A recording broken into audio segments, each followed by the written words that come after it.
Hello दोस्तों, आज हम बात करेंगे 2016 की हॉलीवुड ब्लॉकबस्टर रैम्पेज के बारे में, जिसके मेन लीड में है ड्वेन जॉनसन यानी द रॉक। तो कहानी की शुरुआत होती है प्रोजेक्ट रैम्पेज से, जहां हम देखते हैं कि स्पेस में एक सैटेलाइट में कुछ साइंटिस्ट एक एक्सपेरिमेंट कर रहे हैं।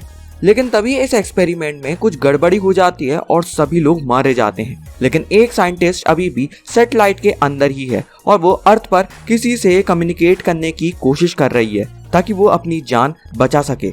लेकिन यहाँ से उसे ऑर्डर मिलता है कि अर्थ पर वो तभी लौट सकती है जब वो एक्सपेरिमेंट वाले सैंपल्स ले आएगी। तो ये साइंटिस्ट अपनी जान बचाने के लिए उन सैंपल्स को लाने के लिए तैयार हो जाती है और वो सारे के सारे सैंपल्स एक केस में रख ही लेती है। लेकिन तभी एक जेनेटिकली चेंज हुआ चूहा, जिस पर ये लोग कुछ टाइम पहले एक्सपेरिमेंट कर रहे थे, वो इस पर हमला कर देता है। अब जैसे तैसे ये साइंटिस्ट अपनी जान बचाते हुए एक स्पेस कैप्सूल में बैठकर अर्थ की तरफ निकलती है। लेकिन अर्थ की ऑर्बिट में एंटर करते ही उसका स्पेस कैप्सूल फट जाता है और उसके पार्टिकल्स हर जगह बिखर जाते हैं। यही हम देखते हैं डेविस नाम के एक आदमी को, जो अपने कुछ इंटर्न्स को अपने दोस्त जॉर्ज से मिलाने लाया है। जॉर्ज एक व्हाइट कलर का रेयर गोरिल्ला है। स्पेस कैप्सूल से गिरे हुए केस से एक सैंपल जू में भी आकर गिर जाता है, जिसे जॉर्ज इनहेल कर लेता है। इसी के साथ साथ एक सैंपल एक जंगल में गिरता है और एक सैंपल रिवर में जाकर गिर जाता है, जिसे एक वुल्फ और एक क्रोकोडाइल इनहेल कर लेते हैं। अब सुबह सुबह डेविस को कॉल आता है कि जॉर्ज अचानक से आक्रामक हो गया है और उसने एक ग्रिजली बेयर को मार भी डाला है। डेविस इस जू में जॉर्ज का केयर टेकर है, लेकिन इसी के साथ साथ जॉर्ज उसका अच्छा खासा दोस्त भी है। डेविस जॉर्ज से सिंबॉलिक भाषा में बात भी कर सकता था, तो वो सिंबॉलिक लैंग्वेज में उससे बात करता है। और यहीं हम देखते हैं कि जॉर्ज काफी डरा हुआ है और अचानक से उसके हाइट और वेट दोनों ही बढ़ते जा रहे हैं। अब डेविस को फॉरेस्ट बुलाया जाता है, जहां पर वो दूसरा सैंपल गिरा था, और डेविस उस सैंपल को कलेक्ट करके अपनी लैब में ले आता है। इसी टाइम हम दो साइंटिस्ट क्लेयर और ब्रेड को देखते हैं, और ये लोग जानवरों के जेनेटिक्स इंटरचेंज करके उन पर एक्सपेरिमेंट किया करते थे, और स्पेस में हो रहा प्रोजेक्ट रैम्पेज भी इन्हीं के एक्सपेरिमेंट का हिस्सा था। अब ये लोग अपने सबसे बेस्ट सिक्योरिटी एजेंट को जंगल से उस सैंपल को लाने को बोलते हैं, और वो बंदा अपनी टीम के साथ आर्म से लैस होकर जंगल की तरफ बढ़ता है। अब यहीं हम डॉक्टर केट को देखते हैं, जो न्यूज में देखती है कि स्पेस से कुछ केसेस जंगल में आकर गिर गए हैं और ये न्यूज साइंटिस्ट क्लेयर से रिलेटेड है। तो वो जू में डेविस से मिलने जाती है और वो डेविस को समझाती है कि वो एक साइंटिस्ट है और ये सैंपल उसी ने तैयार किए हैं, जिससे आज जॉर्ज की ये हालत हो गई है। अब डेविस केट को जॉर्ज के पास ले जाता है, जो कि एक स्टील केस में बंद है।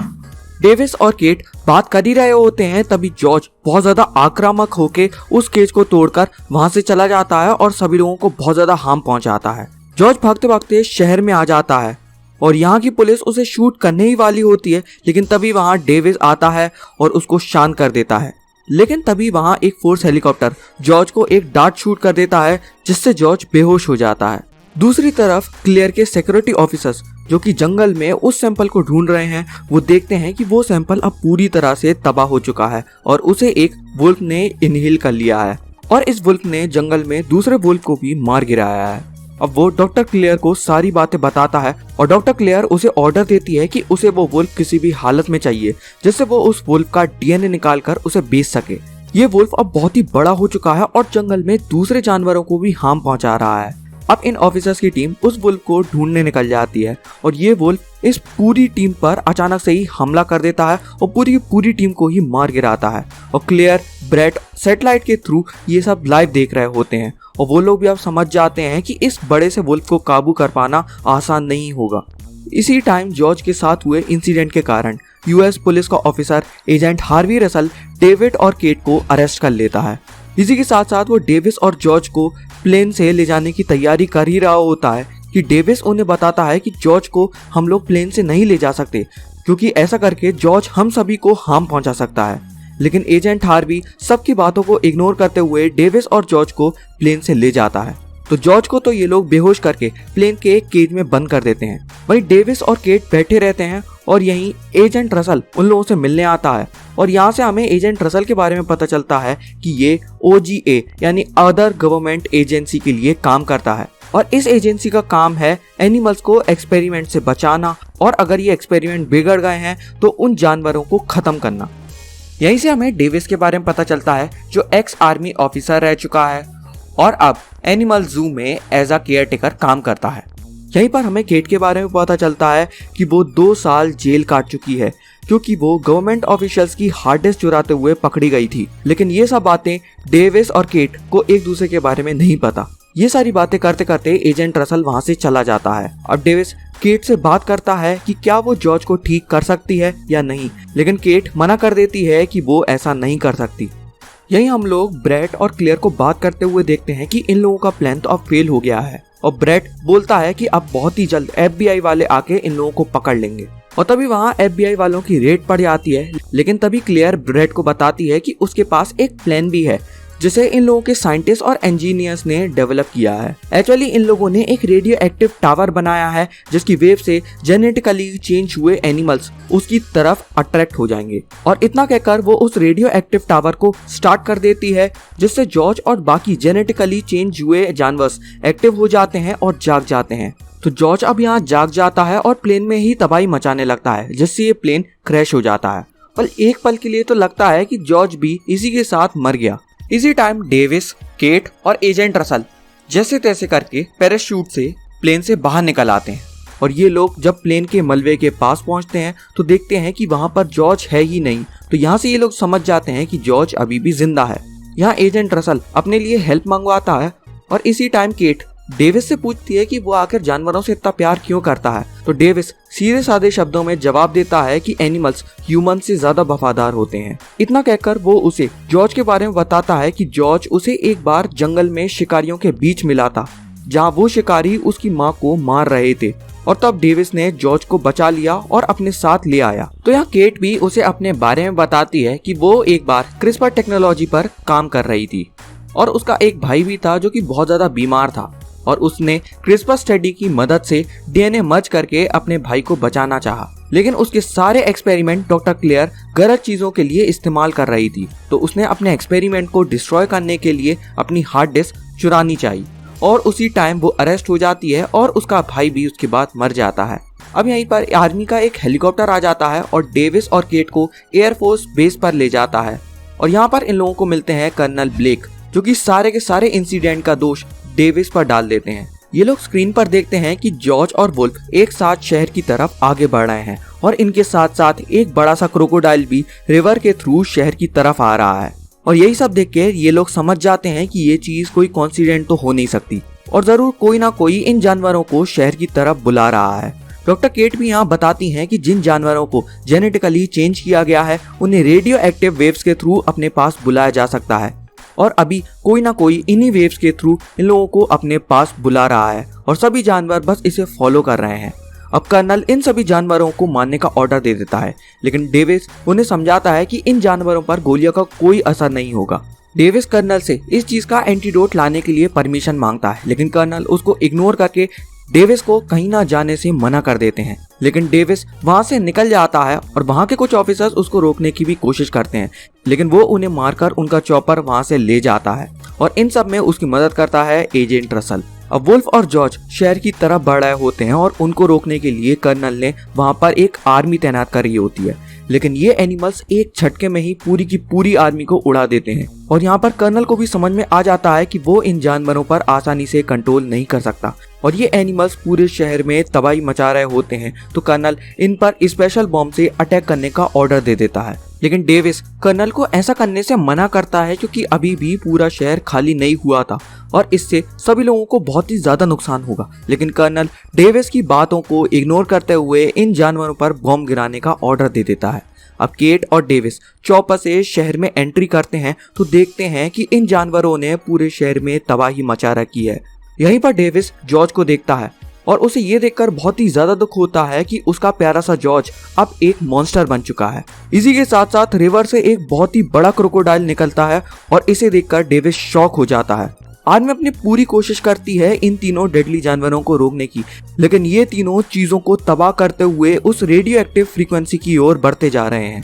और अब दूसरी तरफ एजेंट रसल को खबर मिलती है कि FBI की इन्वेस्टिगेशन अब पूरी हो चुकी है और उन्हें डॉक्टर ब्रेट की कंपनी के हर एक सर्वर का पासवर्ड मिल चुका है सिर्फ एक को छोड़कर जिस सर्वर का पासवर्ड सिर्फ डॉक्टर ब्रैड और डॉक्टर क्लेयर के पास है। एजेंट रसल डेविड को बताते हैं कि कर्नल ने बॉम्ब लॉन्च करने का ऑर्डर दे दिया है और वो बॉम्ब अब 30 मिनट में शहर तक पहुंच जाएगा, तो तुम जल्दी से वहां से निकल जाओ या फिर एंटीडोट लेकर जल्दी से यहाँ आ जाओ। इसी टाइम केट और डेविस डॉक्टर क्लेयर के ऑफिस पहुंच जाते हैं, जहाँ केट एंटीडोट को ढूंढने की पूरी कोशिश करती है। डॉक्टर केट पहले यहाँ काम किया करती थी तो उसे यहाँ के बारे में बहुत कुछ पता था, लेकिन यहाँ से सारी हार्ड डिस्क FBI ले जा चुकी थी। हालांकि जैसे तैसे करके डॉक्टर केट एंटीडोट बना लेती है और तभी वहाँ डॉक्टर क्लेयर और ब्रैड आ जाते हैं और उन दोनों पर गन पॉइंट करके उनसे सारे एंटीडोट छीन लेते हैं। लेकिन एक एंटीडोट अभी भी केट के पास रह जाता है, जो कि उसने अपने पास छिपा लिया था। इसी के साथ साथ डॉक्टर क्लेयर केट को अपने साथ चलने को कहती है और डेविस के लेग को शूट कर देती है। ये लोग रूफटॉप तक बढ़ते हैं जहाँ पर इनका चॉपर खड़ा हुआ है, लेकिन इनके पहुंचने से पहले यहाँ जॉर्ज आ जाता है और उनके चॉपर को तोड़ देता है। वो अब केट को भी मारने वाला था कि डेविस यहाँ केट को बचा लेता है। जॉर्ज अब उस रेडियो एक्टिव टावर को तोड़ने लगता है और डेविस और केट डिसाइड करते हैं कि उन्हें ये एंटीडोट जॉर्ज को इंजेक्ट करना ही होगा, ताकि वो बाकी दोनों एनिमल्स को रोकने में उन लोगों की मदद कर सके।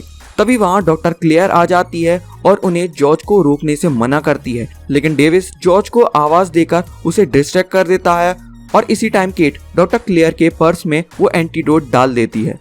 जॉर्ज यहाँ आकर क्लेयर को उठाकर उसे खा लेता है और अब ये एंटीडोट जॉर्ज के अंदर पहुंच जाता है और अब ये लोग बस उस एंटीडोट के एक्टिव होने का वेट कर रहे हैं। ये एंटीडोट जॉर्ज का साइज तो कम नहीं कर पाएगा, लेकिन वो उसका एग्रेशन जरूर कम कर देगा ताकि वो वापस अपने नॉर्मल मेंटल स्टेट में आ जाए। अब इसी बिल्डिंग में एजेंट रसल पहुंच जाते हैं और ब्रैड को पकड़ लेते हैं, जो कि यहाँ से भागने की कोशिश कर रहा था। एजेंट रसल ब्रैड से वो वाला बैग मांगते हैं जिसमें वो सारे एविडेंस भरकर यहाँ से ले जा रहा था और ब्रैड उनको ये बैग देके वहां से निकल ही रहा होता है कि तभी उसके ऊपर बिल्डिंग का मलबा गिर जाता है और वो मर जाता है। अब ये वुल्फ और क्रोकोडाइल भी बिल्डिंग तक पहुंचकर उस पर अटैक कर देते हैं और ये बिल्डिंग इतनी ज्यादा डैमेज हो जाती है कि वो गिर जाती है। लेकिन डेविस और केट जैसे तैसे उस डैमेज हेलीकॉप्टर का यूज करके जिंदा बच जाते हैं। अब यहाँ डेविस जॉर्ज से मिलता है और वो उसे सिंबॉलिक लैंग्वेज में उससे बात करने की कोशिश करता है और यहाँ हम देखते हैं कि जॉर्ज अब नॉर्मल हो चुका है। डेविस केट से कहता है कि वो जाकर कर्नल को बम गिराने से रोके और वो जॉर्ज के साथ मिलकर इन दोनों जानवरों को मार देगा। और अब जॉर्ज भी डेविस का साथ देने के लिए तैयार हो जाता है, लेकिन जॉर्ज वुल्फ और क्रोकोडाइल जितना पावरफुल नहीं है, तो जॉर्ज और डेविस अब एक टीम की तरह काम करते हैं और यहाँ कर्नल भी मिशन अबॉर्ट कर देते हैं। जॉर्ज इस वुल्फ को रोकने की कोशिश करता है, लेकिन वुल्फ उसे बहुत ही बुरी तरह घायल कर देता है। इसके बाद ये लोग डिसाइड करते हैं कि वो लोग वुल्फ को क्रोकोडाइल की तरफ अट्रैक्ट करेंगे, जिससे कि क्रोकोडाइल वुल्फ को मार दे। और अब यहाँ पे क्रोकोडाइल और वुल्फ की लड़ाई स्टार्ट हो जाती है, जिसमें क्रोकोडाइल वुल्फ की गर्दन को दबोचकर उसे एक झटके में ही अलग कर देता है। इसके बाद जॉर्ज और डेविस के सामने बस एक क्रोकोडाइल ही रह जाता है और तो और ये क्रोकोडाइल जॉर्ज को बहुत ही बुरी तरह जख्मी कर देता है। बहुत ही ज्यादा कोशिशों के बाद भी जॉर्ज क्रोकोडाइल को कुछ भी नहीं कर पाता। ये क्रोकोडाइल जॉर्ज को अपनी पूंछ मारकर उसे एक बिल्डिंग के ऊपर फेंक देता है, जिससे एक रॉड जॉर्ज के सीने के आर पार हो जाती है। डेविस एक बॉम्ब से बंधी बेल्ट को इस क्रोकोडाइल के ऊपर फेंकता है, जिससे क्रोकोडाइल का कुछ भी नहीं होता, लेकिन एक पल के लिए वो डिस्ट्रैक्ट हो जाता है और इसी टाइम जॉर्ज वहां आकर क्रोकोडाइल की आंख पर एक रॉड घुसा देता है और फाइनली ये क्रोकोडाइल भी मारा जाता है। लेकिन इस फाइट में जॉर्ज भी बुरी तरह जख्मी हो गया था और अब ऐसा लग रहा था कि वो नहीं बच पाएगा। डेविस और केट जॉर्ज की ऐसी हालत देख के बहुत ही ज्यादा दुखी हो जाते हैं। डेविस को स्पेशली बहुत ही ज्यादा बुरा लग रहा था क्योंकि अब उसका बेस्ट फ्रेंड नहीं रहा, लेकिन तभी जॉर्ज एकदम से अपनी पलकें झपकाता है और डेविस यहाँ समझ जाता है कि जॉर्ज उसके साथ ब्लफ खेल रहा है। इसी के साथ साथ वो डेविस को अपनी मिडल फिंगर भी दिखाता है और डेविस ये देख के हैरान हो जाता है कि जॉर्ज ऐसी हालत में भी मजाक कर रहा है। और इसी के साथ ये मूवी यहीं एंड हो जाती है। तो आपको ये मूवी कैसी लगी कमेंट में जरूर बताना। इसी के साथ साथ प्लीज इस वीडियो को लाइक कर देना। मिलते हैं आपसे अगली मूवी में।